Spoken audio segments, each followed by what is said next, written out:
কালকে আমার night duty ছিল। স্যার আমাদের সুপার সাহেব রাত্রি 1:30টার সময় রাউন্ডে এসেছিলেন। তো খুব ভালো লাগলো, আমি স্যারকে নিয়ে বলেছি যে স্যার এরকম এসেছে, আমাদের একটা উদ্দীপনা এবং সাহস আমরা একটা পেলাম। আপনারা দেখছেন বাংলার আওয়াজ। কলকাতা আরজিকর হাসপাতালের যে দুর্ঘটনাটি ঘটেছে সেই কারণেই হয়তো ঘাটাল হাসপাতালের সুপার মহেশ্বর মান্ডি উনি আরও স্ট্রিক্ট হয়ে গেছেন। কাল রাত্রি 1:30টা নাগাদ উনি হাসপাতালে ইনকোয়ারি করতে আসেন, সূত্র অনুসারে খবর।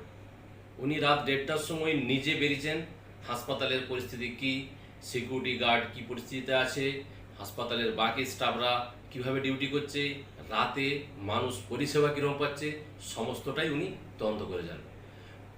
ঘাটাল হাসপাতাল সুপার মহেশ্বর মান্ডি ওনার বিষয়ে আগেই আমরা অনেক অবগত করেছি ঘাটালবাসীকে।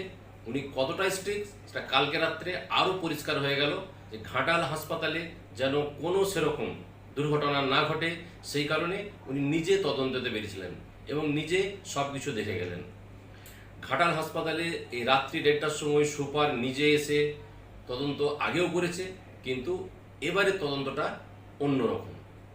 তো ঘাটাল হাসপাতালের যাবতীয় স্টাফ তারাও খুব খুশি যে সুপার স্যার নিজে আসছেন তদন্ত করতে রাত্রি 1:30-2টোর সময়, উনিও দেখে যাচ্ছেন। তো আমাদেরকেও খুব ভালো লাগছে ওনার এই রাত্রের বেলা এসে তদন্ত করাটা। তো আপনারা দেখছেন বাংলার আওয়াজ, আমি নকিবুল ইসলাম। এই বিষয়টিও ঘাটালবাসীর জানার প্রয়োজন আছে যে এখন ঘাটাল হাসপাতালে যে সুপার আছেন মহেশ্বর মান্ডি, উনি কিভাবে ওনার দায়িত্ব পালন করেন। ভালো থাকুন, সুস্থ থাকুন, বাংলার আওয়াজ দেখতে থাকুন।